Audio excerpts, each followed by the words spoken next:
Dios le bendiga, mis amados hermanos y hermanas, en este hermoso día, esta hermosa tarde.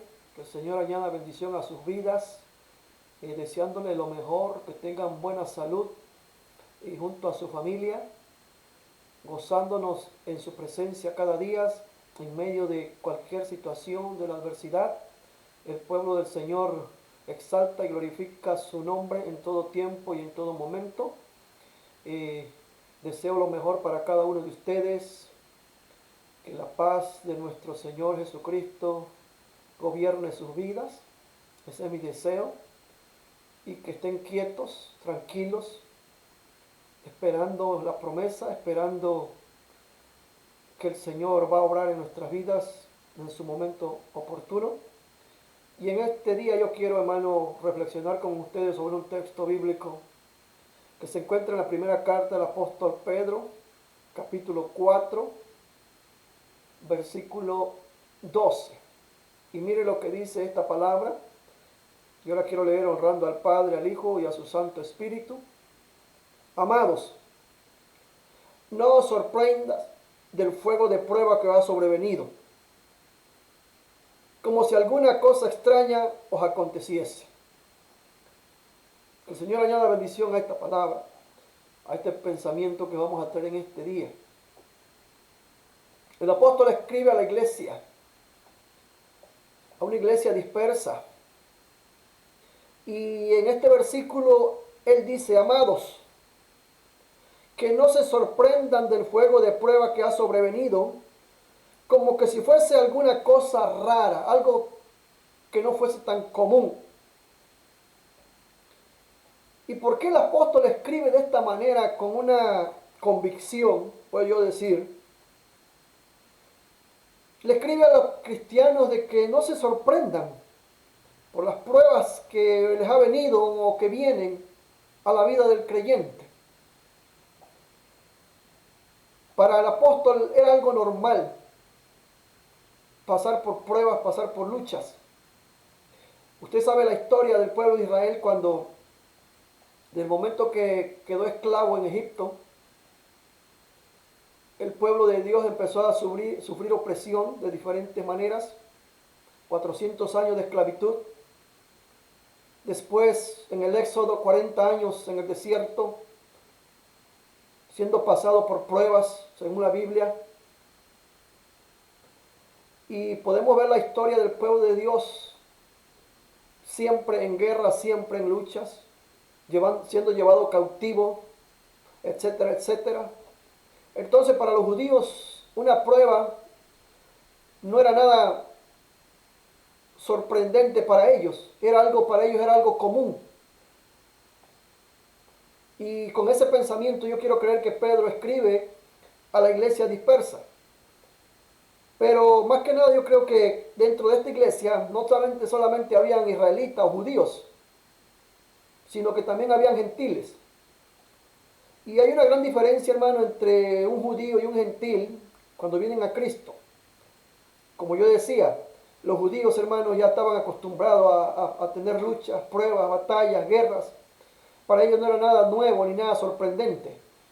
Pero para un gentil eso era algo inusual. Y aquí es donde Pedro escribe, dice que no debe sorprendernos cuando venga alguna prueba, una lucha en nuestras vidas, como que si fuese alguna cosa extraña. Y esto es lindo, hermano, cuando nosotros podemos entender esta palabra en nuestras vidas de hoy. Que no nos sorprenda. Y esa palabra me llama la atención, la sorpresa. ¿Cuándo es que una persona es sorprendida?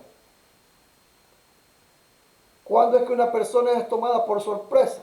Bueno, una persona es tomada por sorpresa cuando no sabe lo que va a pasar en su vida. Por X razones, por falta de información, y a veces lo agarra por sorpresa. Como en este caso nosotros hoy en este día, lo que estamos viviendo.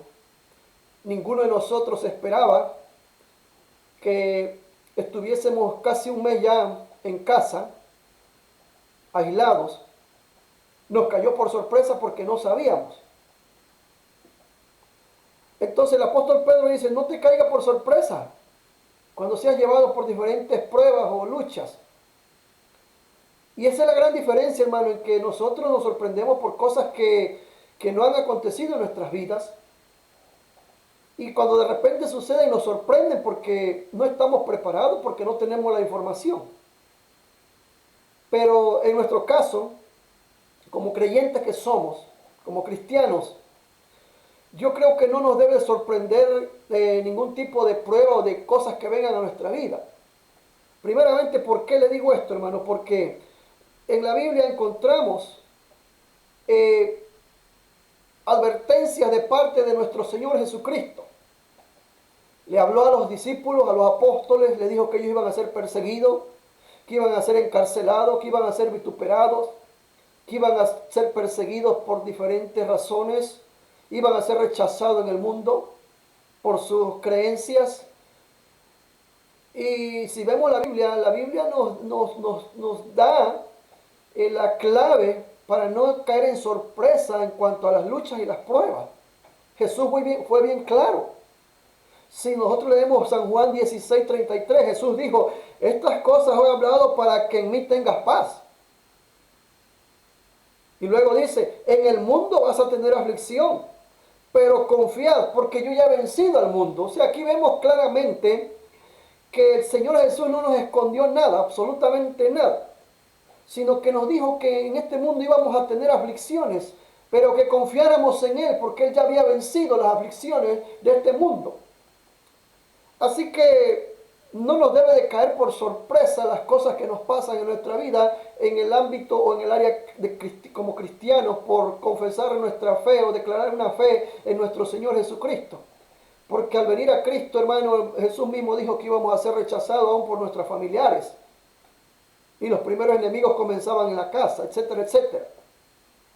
Así que Pedro escribe y dice que no nos debe sorprender las pruebas que vengan a nuestra vida, las adversidades que vengan a nuestra vida. Y aquí vemos a Pedro, hermano, con ese pensamiento. Para ellos una lucha, para ellos una prueba como esta, era algo que se sentían bienaventurados porque tenían el pensamiento de compartir con Cristo sus padecimientos. Por ejemplo, el apóstol Pablo escribe en Hechos 14:22. El último inciso, el inciso B dice, es necesario que a través de muchas tribulaciones entremos en el reino de los cielos. Para ellos, hermano, era algo normal ser probados o pasar por adversidades. Ellos lo declaraban y tenían esa idea, ese pensamiento que era necesario que a través de muchas tribulaciones, de muchas luchas, de muchas enfermedades, pudiéramos entrar en el reino de los cielos. O sea, no era nada sorprendente para ellos el pasar momentos difíciles en su vida. Era algo normal y se gozaban en ello en hacerlo, en ser pasados, porque ellos decían que estaban siendo solidarios con Cristo Jesús en sus padecimientos. Así que Pedro está escribiendo a los cristianos que eran gentiles y que tenía que tratar de ayudarlos a mostrándoles las persecuciones o las luchas en su vida a todo color, que era necesario que ellos fueran procesados por las pruebas. Y lo que le está diciendo es que nunca es fácil ser cristiano. La vida cristiana conlleva sus propios aislamientos, sus propias impopularidades, sus propios problemas, sus propios sacrificios y sus propias persecuciones. Conviene, por tanto, tener en mente estos pensamientos de los apóstoles que escribieron esta carta dirigida por el Espíritu Santo, siendo inspirado por ellos y hablándole a la iglesia y a nosotros, que no nos sorprendan las cosas que podemos pasar en este mundo mientras estemos aquí y mientras nuestra fe esté fundada en nuestro Señor Jesucristo. Vamos a ser pasados por pruebas y por luchas. Así que primeramente Pedro está convencido de que estos tipos de situaciones son inevitables, que es necesario, como él escribe en el capítulo 1, versículo 7, que es necesario que nuestra fe sea probada para que después pasada por el fuego, así como el oro es pasada por el fuego y sale brilloso, brilla más, que nuestra fe también tiene que ser procesada y pasada por fuego, el fuego de las pruebas, para que nuestra fe pueda brillar en este mundo oscuro. Así que Pedro no estaba escribiendo algo que él no tuviese consciente. Era algo natural. Y es algo natural en los seres humanos el mirar con suspicacia y rechazar todo y todos los que son diferentes.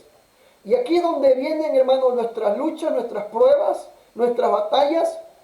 Y aquí es donde mucha gente regresa atrás porque no le enseñan posiblemente o tienen un concepto diferente de lo que es el verdadero evangelio de Jesucristo. Ellos creen, mucha gente cree que venir al Señor los problemas se les van a acabar, se va a ganar la lotería, etcétera, etcétera. Pero no es así. No es así, hermano. Cuando uno viene a Cristo, Jesús lo dijo, que íbamos a ser rechazados. Y aquí es donde entramos, hermano, cuando nosotros nos convertimos a Cristo. Lo primero que pasa es que la gente nos mira diferente. Y lo somos. Porque todo aquel que tiene a Cristo en su corazón es diferente. Pensamos diferente. Actuamos diferente. Entonces aquí es donde entramos en el primer rechazo en la sociedad. Digo, la gente, cuando tú eres un poquito diferente en tu manera de hablar, de portarte, tus pensamientos no van o no apoyamos los pensamientos del mundo, entonces la gente nos mira diferente y empieza a mirarnos de distancia. Por ejemplo, un ejemplo sencillo que les voy a poner que a mí me ha pasado en lo personal. Por ejemplo, hoy en día para el mundo es normal vivir en unión libre, un ejemplo, ¿no? Y cuando a mí me ha tocado a veces tener que encarar a las personas, cuando le estoy dando una enseñanza, o etcétera, etcétera, o amigos que conozco, y lo primero que le digo que tiene que arreglar esa área de su vida, porque delante del Señor y la Biblia no nos da la autoridad para aceptar un matrimonio, o mejor dicho, vivir en una unión libre, sino que tenemos que unirnos en santo matrimonio.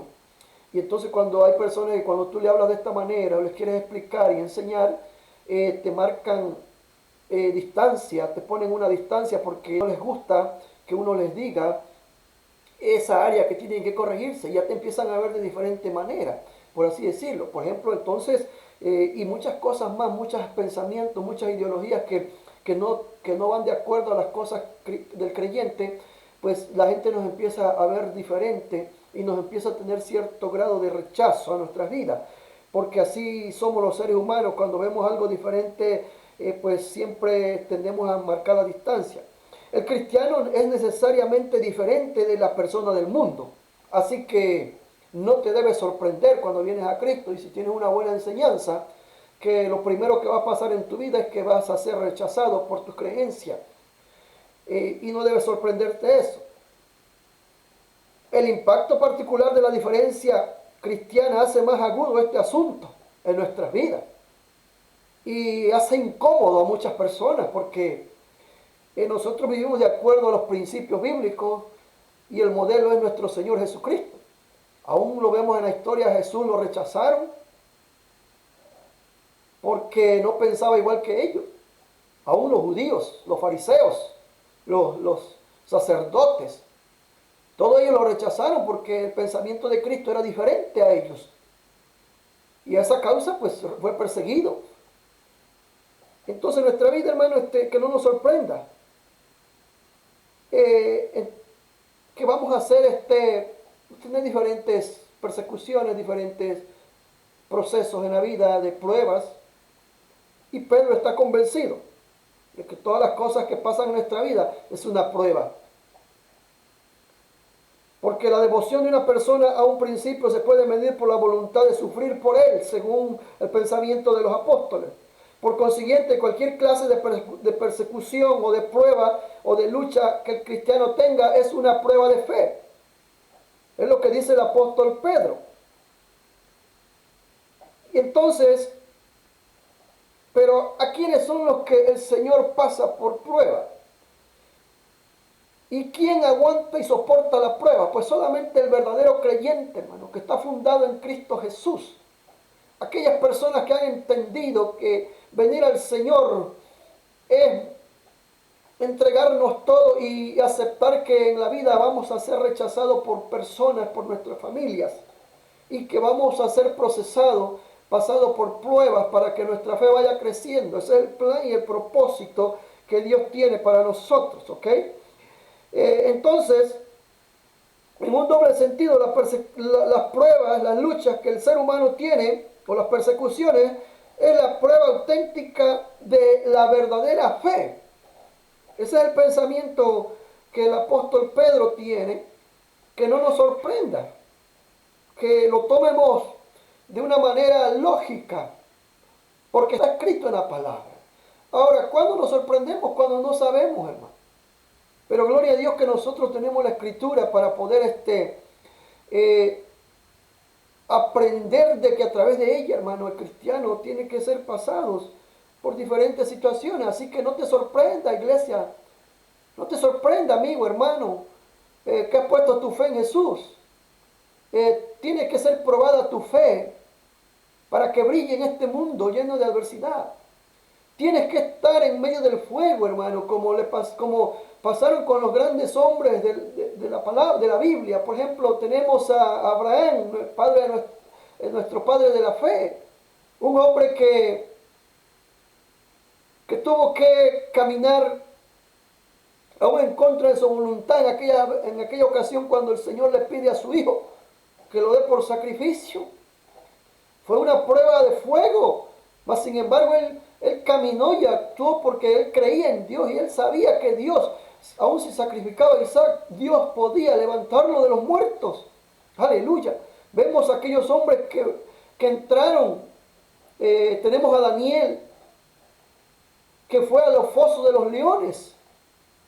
Tenemos a los 3 jóvenes hebreos que fueron al horno de fuego para ser probados y que su fe brillara en ellos y pudiera haber cambios en el mundo. Por ejemplo, los 3 jóvenes hebreos, usted sabe la historia, cuando entraron al horno de fuego, el rey Nabucodonosor dice que cuando miró 4, y a partir de ahí, después que ellos salieron, él declaró un edicto que todo el mundo, todo el país entero tenía que adorar al Dios de los hebreos. ¿Se da cuenta, hermano? Cuando Dios nos pasa por prueba es para que nuestra fe brille y podamos impactar a aquellas personas que les hace falta la fe. Hermano, estos tiempos que estamos viviendo, yo lo creo con todo mi corazón, que Dios está obrando en nuestras vidas primeramente y va a obrar en aquellas personas que no creían en el Señor, que dudan de Dios, que reniegan de Dios.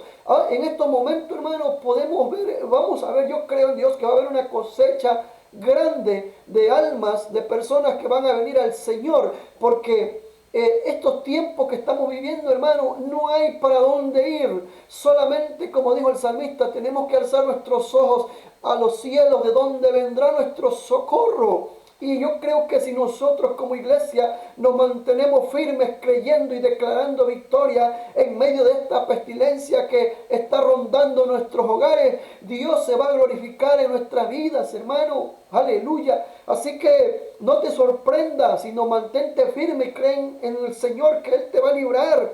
Porque para los apóstoles, hermano, esto era algo normal para ellos. Así que, por ejemplo, la persecución es estar en solidaridad con los sufrimientos de Jesucristo, según el pensamiento de los apóstoles. Cuando una persona tiene que sufrir por ser cristiano, está caminando por el camino que recorrió su maestro y compartiendo la cruz que llevó su maestro. Este es un pensamiento que tenían y es muy favorito en el Nuevo Testamento de los apóstoles. Por ejemplo, Romanos 8:17.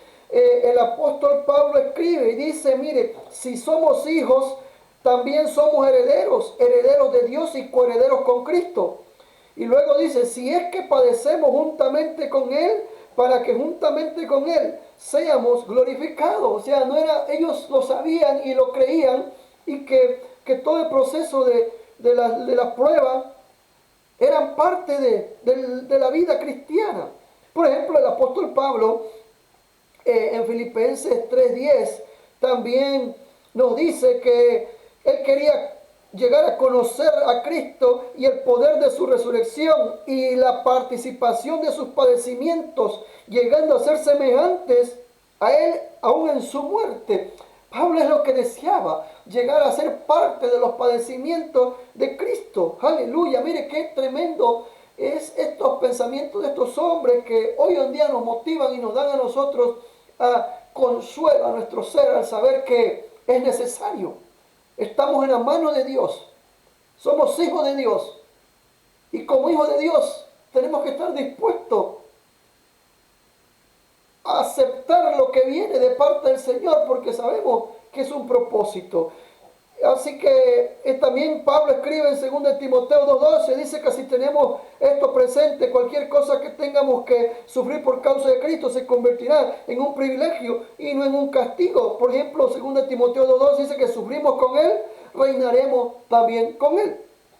Entonces, hermano, las cosas que estamos viviendo en estos tiempos, las luchas, las pruebas, las enfermedades, las aflicciones, pues es camino a la gloria, en pocas palabras. Según yo estoy metido en el pensamiento de estos hombres que escribieron estas palabras, y según este pensamiento, pues yo creo que las luchas, las adversidades, es camino a la gloria.